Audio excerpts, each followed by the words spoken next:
Everyone, आज हम कुछ फुल फॉर्म्स देखेंगे जो टीचिंग एग्जाम्स में बार बार पूछी जाती है, सीटेट के एग्जाम में भी बार बार पूछी जाती है।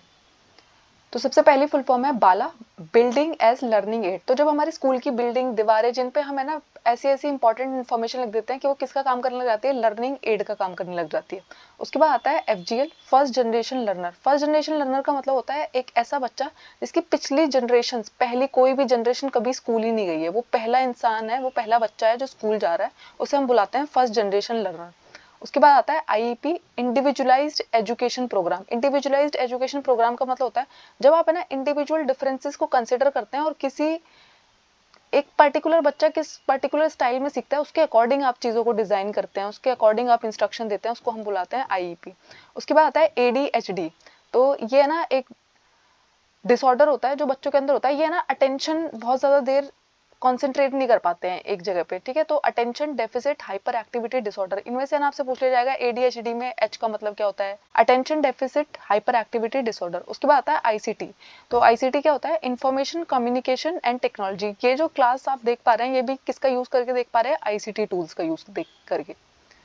उसके बाद आता है मूक, तो मासिव ओपन ऑनलाइन कोर्स, ये होती है इसकी फुल फॉर्म। उसके बाद हमारे पास जो एसएमएस आता है, एसएमएस की फुल फॉर्म क्या होती है, शॉर्ट मैसेज सर्विस, ठीक है। सीएआई का फुल फॉर्म क्या होता है, कंप्यूटर असिस्टेड इंस्ट्रक्शन। तो कंप्यूटर की मदद से जो हम इंस्ट्रक्शन देते हैं उनको हम क्या बुलाते हैं, सीएआई। उसके बाद सीबीएल का फुल फॉर्म होता है कॉम्पिटेंसी बेस्ड लर्निंग। कॉम्पिटेंसी का मतलब होता है जब आपका है ना कितना स्किल है ये चेक किया जा रहा है, उसको हम बोलते हैं कॉम्पिटेंसी बेस्ड लर्निंग। उसके बाद आता है MDL, mastery based learning. Mastery का मतलब होता है, कभी कभी ना वो आपसे पूछते हैं कि मास्टरी का मतलब क्या होता है। मास्टरी का मतलब होता है आपने है ना एक सब्जेक्ट में इतनी नॉलेज कर ली है, इतनी नॉलेज कर ली है कि आपको है ना ऑलमोस्ट सब कुछ पता है उस टॉपिक के बारे में, तो उसको क्या कहेंगे, आपकी मास्टरी है उस चीज में, ठीक है। तो उसको हम बोलते हैं मास्टरी बेस्ड लर्निंग।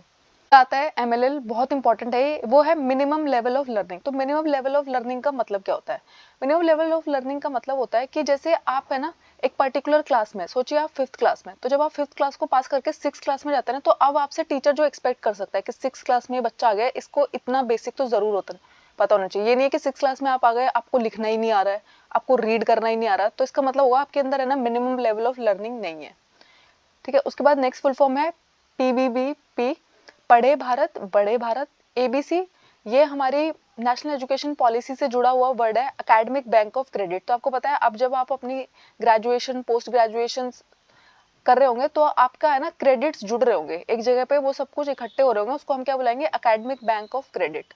उसके बाद है पीटीएसटी, पोस्ट ट्रॉमेटिक स्ट्रेस डिसऑर्डर। तो जब किस इंसान के साथ है ना कुछ बहुत बुरा हो जाता है, या फिर जो इंसान है ना बहुत टाइम तक जेल में रहा होता है, बहुत ज्यादा ट्रॉमा में रहा होता है, तो उसको अंदर है ना ये डिसऑर्डर आ जाता है, पोस्ट ट्रॉमेटिक स्ट्रेस डिसऑर्डर, ठीक है। उसके बाद आता है पॉस्को। पॉस्को का फुल फॉर्म क्या है, protection of children from sexual offence. तो आपको पता है बहुत सारे बच्चों के साथ है ना सेक्सुअल एक्टिविटी की जाती है जो इलीगल है, तो उससे बच्चों को बचाने के लिए, उनके गार्जियन से बचाने के लिए, उनके आसपास के लोगों से बचाने के लिए कौन सा एक्ट है, पॉस्को एक्ट है। तो अगर किसी भी बच्चे के साथ कुछ गलत होता है तो पॉस्को एक्ट के अंडर उस इंसान को पनिशमेंट दी जाती है। उसके बाद ये जो नेक्स्ट है लैड, ये बहुत इंपॉर्टेंट है, बहुत बार एग्जाम में पूछा जाता है, लैंग्वेज एक्विजिशन डिवाइस। तो नॉम चॉम्स्की जो थे, जिनको हम बोलते हैं कि वो लैंग्वेज के बारे में उन्होंने बहुत सारे व्यूज दिए थे, वो ऐसा कहते थे कि हमारे ब्रेन में है ना एक लैंग्वेज एक्विजिशन डिवाइस है जो क्या करता है, यूनिवर्सल ग्रामर को सीख लेता है, और उसके बाद है ना बिना स्कूल जाए आप पहले ही इतने सारे वोकेबलरी सीख जाते हैं, बोलना सीख जाते हैं, ठीक है। तो आप अपनी सराउंडिंग से बहुत कुछ सीखते हैं। उसके बाद है ना लैब वाइगोस्की ने बोला था ZPD, zone of proximal development, बहुत बार एग्जाम में इसका फुल फॉर्म एक्सपैंड करने के लिए आता है, ठीक है। उसके बाद होता है एमकेओ, ये भी लैब वाइगोस्की की थ्योरी से ही है दोनों वर्ड, मोर नॉलेजेबल अदर। उसके बाद आता है हमारा एक एक्ट है, पीडब्ल्यूडी एक्ट बोलते हैं, या फिर इसको आरपीडब्ल्यूडी एक्ट भी बोल देते हैं। तो पीडब्ल्यूडी की फुल फॉर्म होती है पर्सन विद डिसेबिलिटी, ठीक है। तो जिन लोगों में ना किसी भी टाइप की डिसेबिलिटी होती है, हमारा जो न्यू एक्ट है वो 21 टाइप्स की डिसेबिलिटीज बताता है, तो उनमें से कोई भी टाइप की जो डिसेबिलिटी होती है उन पर्सन के जो राइट की बात करता है, ठीक है, उसको हम बोलते हैं पीडब्ल्यूडी एक्ट, ठीक है। यहाँ पे तो एक्ट नहीं, पीडब्ल्यूडी की फुल फॉर्म मैंने बताई है। उसके बाद आता है आरटी। तो आपको पता है राइट टू एजुकेशन एक्ट जो है वो इंडिया में 2009 में आया है, ठीक है। तो इसका फुल फॉर्म है राइट टू एजुकेशन, ठीक है। तो हर वो बच्चा जो 6 से 14 साल का है उसको है ना फ्री एंड कंपलसरी, ये दोनों वर्ड आपको याद रखना है, फ्री एंड कंपलसरी, और एज क्या है 6 से 14 साल। कभी कभी वो वहाँ पे लिख देंगे 6 से 18, कभी लिख देंगे 6 से 16, तो आपको पता होना चाहिए 6 से 14 साल का कोई भी बच्चा, जेंडर नहीं देखेंगे उसमें हम। SSA, सर्व शिक्षा अभियान। ठीक है। तो सर्व शिक्षा अभियान का मतलब है जब हम सारे मास को एजुकेट करना चाहते थे, सब लोगों को एजुकेट करना चाहते थे, तो जो उसके लिए ड्राइव चलाया गया था उसका नाम है सर्व शिक्षा अभियान। उसके बाद एक बोर्ड का नाम इन्होंने पूछा है, central advisory board of education cab, जिन्होंने एक रिपोर्ट दी थी। ठीक है। उसके बाद MA का फुल फॉर्म क्या होता है, मेंटल एज। CA का फुल फॉर्म क्या होता है, क्रॉनिकल एज। उसके बाद है ना ये जो निष्ठा, दीक्षा, निपुण, परख, ये सारे के सारे है ना बहुत ज्यादा इंपॉर्टेंट है, इनसे आजकल बहुत ज्यादा क्वेश्चन आते हैं। तो निष्ठा का फुल फॉर्म होता है national initiative for school heads teachers holistic advancement. तो इसके अंदर क्या किया जाता है, आपके स्कूल के जो हेड मास्टर्स और प्रिंसिपल्स होते हैं ना, उनकी नॉलेज को इनहेंस किया जाता है ताकि वो और बेटर स्कूल को चला पाए। ठीक है।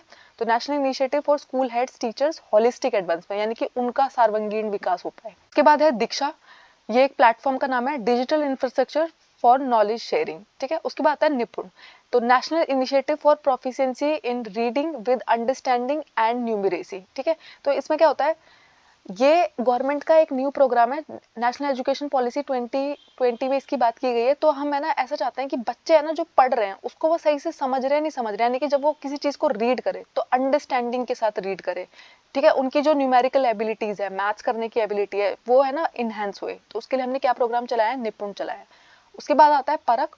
परख का फुल फॉर्म है performance assessment review and analysis of knowledge for holistic development. तो आपसे ऐसे पूछ लेंगे कि परख में से ना ए का मतलब क्या है, या फिर दूसरा जो ए आ रहा है उसका मतलब क्या है। तो आपको पता होना चाहिए कि पहला ए असेसमेंट के लिए स्टैंड करता है, दूसरा ए जो है वो एनालिसिस के लिए स्टैंड करता है।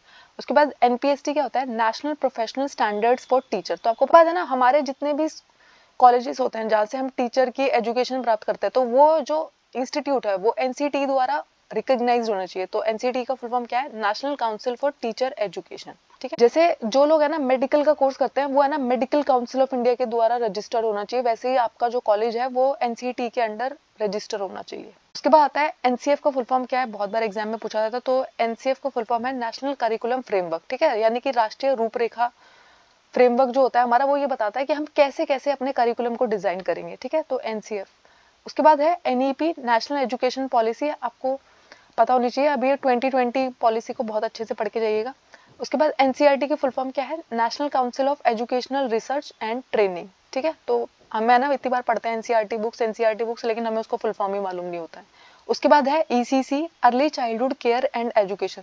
तो आजकल NEP 2020 में ना 2 से 6 साल का जो एज ग्रुप है, जो छोटे बच्चों का एज ग्रुप है, उस पर बहुत फोकस दिया जाएगा और उसको हम क्या बुलाएंगे, early childhood care and education.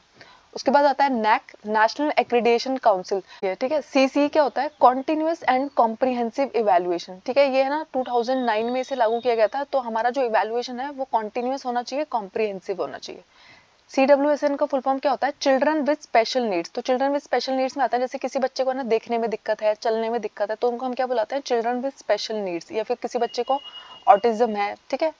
उसके बाद आता है GER, gross enrolment ratio. Gross enrolment ratio का मतलब होता है एक साल में कितने बच्चों ने स्कूल में एडमिशन लिया, कॉलेज में एडमिशन लिया, रिटेन रहे। ठीक है। तो उसको हम बोलते हैं ग्रॉस एनरोलमेंट रेशो। FLN का फुल फॉर्म है foundational literacy and numeracy. Foundational literacy and numeracy का मतलब है, जिसके लिए हमने निपुण प्रोग्राम चलाया, कि आपको है ना अंडरस्टैंडिंग हो। ये नहीं है कि आप क्लासेस को पास करते जा रहे हो लेकिन आपको बेसिक मैथ्स करना नहीं आ रहा, आपको बेसिक रीडिंग करनी नहीं आ रही। ठीक है। HPC आपको पता है, नेशनल एजुकेशन पॉलिसी 2020 HPC की बात करती है, हॉलिस्टिक प्रोग्रेस कार्ड। तो वो एक कार्ड बनाएंगे, हमारा रिपोर्ट कार्ड जिसको हम कहते हैं, 360 डिग्री देखेगा वो हमें। 360 डिग्री का मतलब होता है हॉलिस्टिकली आपको चेक किया जाएगा, उसमें आपके मार्क्स भी देखा जाएगा, आपके बिहेवियर भी देखा जाएगा, आपकी को करिकुलर एक्टिविटीज कैसी है, सब चीजों को कंसिडर किया जाएगा, इसलिए इसका नाम है हॉलिस्टिक प्रोग्रेस कार्ड। उसके बाद है नेशनल अचीवमेंट सर्वे। तो आपको पता है ना कुछ क्लासेस CBSE है ना एक पेपर लिया करेगा 3rd class, 5th class, 8th class, 10th class का। तो इसमें है ना वो क्या चेक क्या करेंगे कि बच्चों से हम जो एक्सपेक्ट कर रहे हैं एक पर्टिकुलर लेवल पे वो आ रहा है कि नहीं आ रहा। तो वो हमें कैसे पता चलेगा, नेशनल अचीवमेंट सर्वे के थ्रू।